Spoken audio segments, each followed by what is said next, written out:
Manchester, England. Someone bought a flat in Manchester city centre in 2021. They paid £340,000. They were shown a glossy brochure projecting rental yields of 6 to 7%. The building had a concierge, a rooftop terrace, a gym, and underground parking.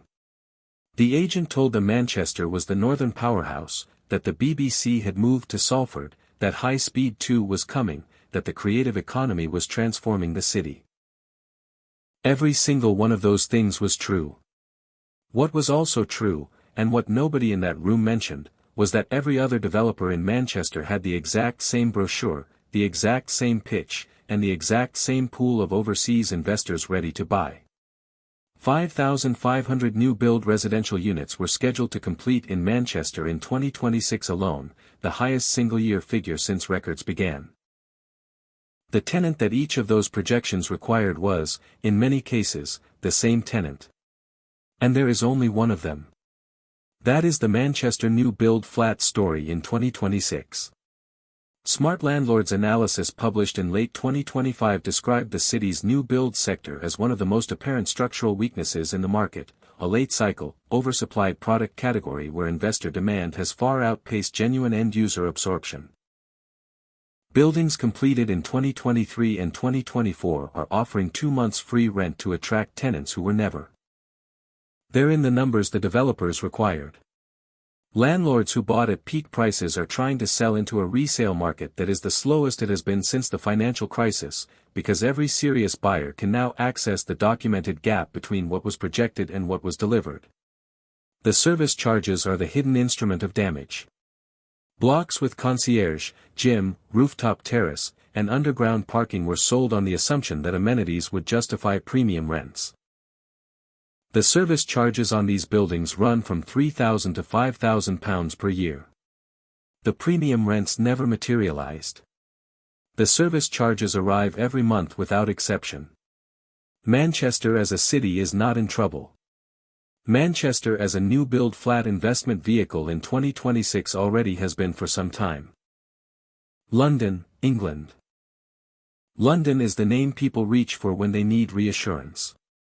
The capital. The global city. The place where property always goes up eventually. These are the sentences people use when they are trying to convince themselves that the decision already made was not a mistake. London flat prices fell for 7 consecutive months as of February 2026. The average London flat lost £19,000 in a single year, moving from £450,000 to £431,000 on official ONS data. That is not a blip. That is a sustained directional move concentrated in precisely the property type that a generation of investors was told represented the safest entry point into the world's most reliable property market. The structural mechanism driving this is the leasehold reform landscape. The Leasehold and Freehold Reform Act passed in 2024, and its full implications are still working through valuations, but the direction is unambiguous. Leaseholders have more rights, freeholders have less leverage, and properties carrying short leases or historically high ground rents have been systematically repriced downward by lenders and valuers who now understand what the legislation means for long-term asset security. Flats in East London, Croydon, and parts of South London purchased with 80-year leases are generating valuations that genuinely alarm their owners. The lender who approved the original mortgage is not always willing to approve the remortgage at the same figure. Add the Section 24 mortgage interest restriction, the stamp duty surcharge on additional properties, and the energy performance certificate grade C requirement arriving by 2028, and what you have in 2026 is a specific category of London landlord who is mathematically trapped. Too much equity lost to sell cleanly, too much ongoing cost to hold indefinitely, waiting for a recovery in a market that is not currently recovering. Bradford, West Yorkshire. Bradford has a crime index that Numbeo and Visual Capitalist data consistently places among the highest of any city in the United Kingdom, with the city leading European crime index comparisons at a crime index of 67.1 according to the most recent citizen-reported data. The most common offences involve violence and antisocial behaviour. The context that headline property prices do not communicate is that Bradford has been in structural economic decline for longer than most British cities want to acknowledge publicly. The textile industry that built the city is gone. The replacement economy has not arrived at the scale the population requires. Youth unemployment runs persistently above the national average. University leavers who grew up in Bradford do not, in significant numbers, return to it.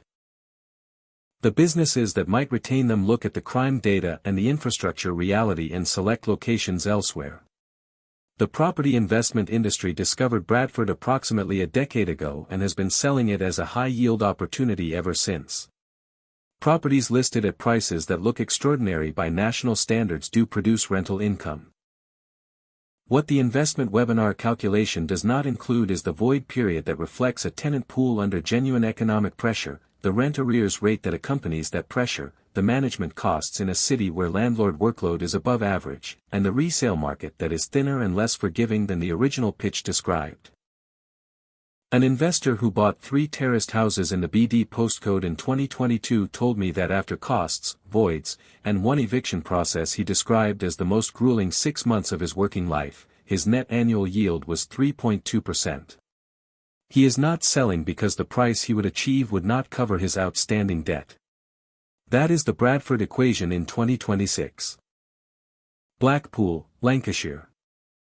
Blackpool was sold to the property investment community as the next Brighton. Seafront regeneration, tourism economy, low entry prices, and exceptional holiday let yields from a domestic short break market that was supposed to keep growing. Investors from London and the South East bought properties they had never physically visited in postcodes they had never walked through because the spreadsheet said the numbers worked. The average house price in Blackpool in 2026 sits at £137,000, against a national average of £268,000. Blackpool is precisely half the national average. That is not a market inefficiency waiting to be arbitraged.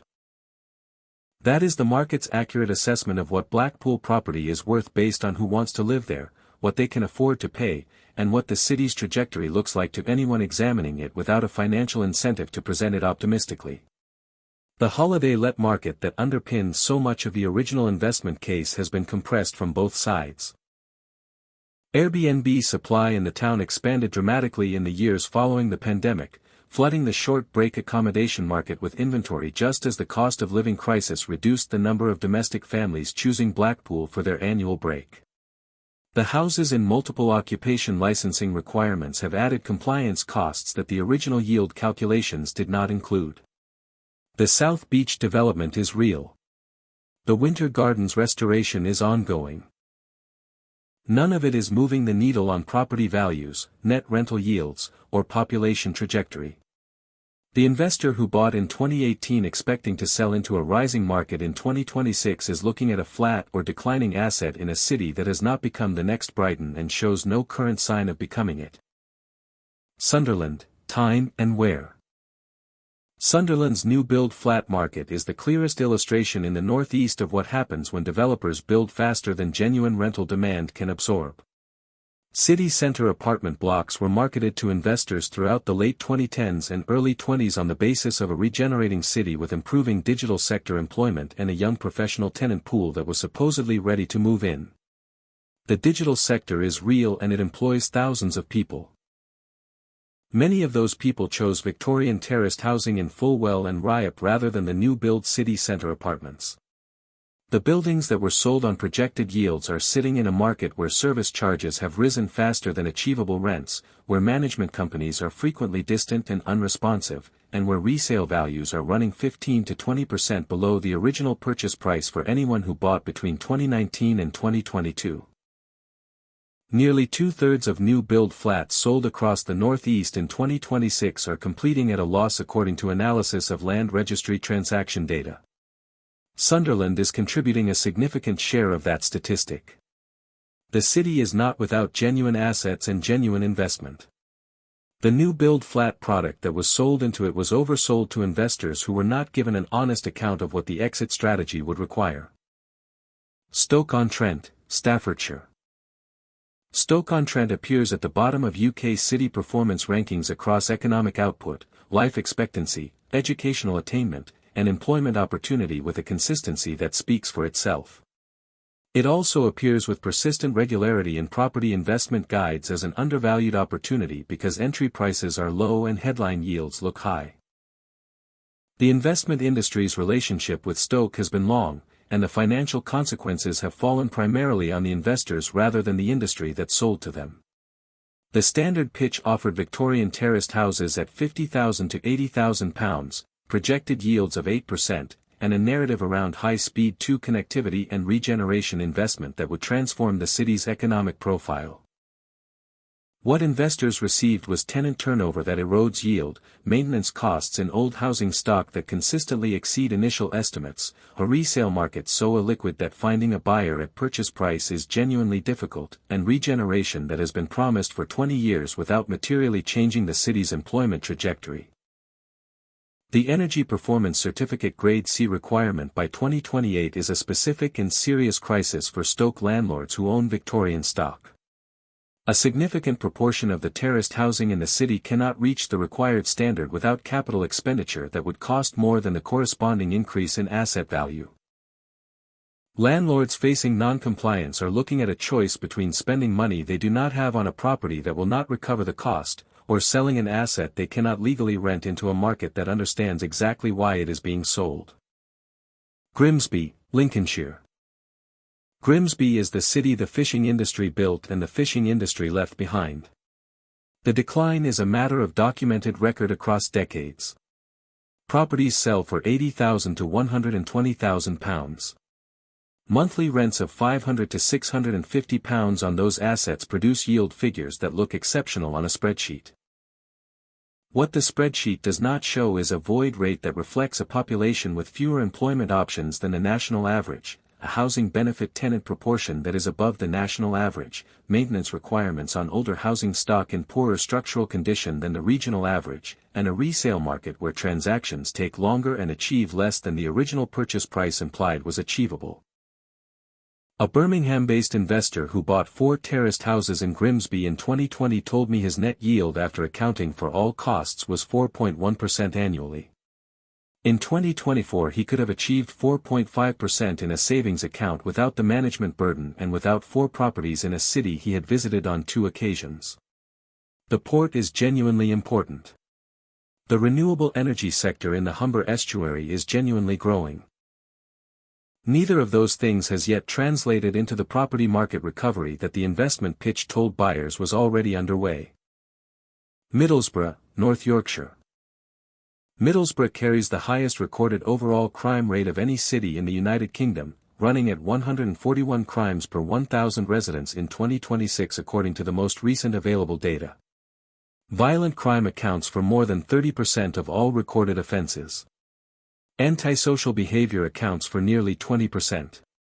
These are not abstract regional statistics. They are the specific environment in which a private landlord's specific property on a specific street is being managed, insured, maintained, and filled with tenants. The insurance premium in Middlesbrough is materially higher than the national average, a cost the yield projection did not include. The damage rate, void frequency, and legal repossession rate are all higher than the national average in ways that eat directly into the net return. Properties sell for £60,000 to £100,000. Rents of £450 to £600 produce yield figures that attract investors measuring headline return rather than risk-adjusted net return. Middlesbrough is not uninvestable in every context. Specific streets, specific property types with specific experienced management can work.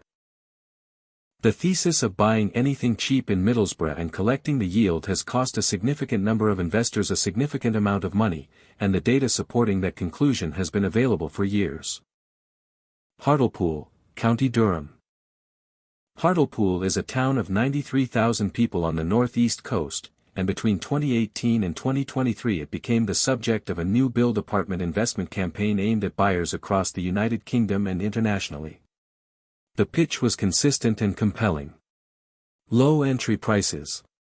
Tees Valley Freeport designation. Government regeneration support. Projected yields of 7% on the basis that entry prices were genuinely low and the economic transformation was already underway. Investors bought. The buildings were completed. The rental market in Hartlepool is not the market the projections described, because Hartlepool's population has been declining, its young people leave for university and do not return in numbers, and its employment base is narrower than almost any comparable town in England. The private rental demand the investment calculations assumed was built on growth scenarios that have not materialized on the required timeline. The new build oversupply problem in Hartlepool is both specific and severe. In a town of 93,000 people, adding hundreds of new apartments in a concentrated period creates supply the local rental market cannot absorb at the prices investors need. Landlords in the same buildings are competing with each other for a fixed tenant pool. Rents are being reduced to fill units. Reduced rents make the investment unworkable at the purchase price. Unworkable investment returns make the resale price the investor requires impossible to achieve in a market where buyers are fully aware of the yield reality. The Freeport designation is real. The government investment commitment is real. The economic transformation that would change Hartlepool's property market fundamentals has not happened yet. And the investors who bought on the understanding it would have happened by 2026 are sitting on assets worth less than they paid, generating less income than they were promised, in a resale market slower than they were told to expect. Every city on this list was presented as an opportunity. The data that would have revealed the truth was available before every one of those transactions completed. The developer had it. The agent had it. The letting agent projecting conservative yields had it. The question worth sitting with now is not why nobody told you. It is what you choose to do with this information before the next decision gets made.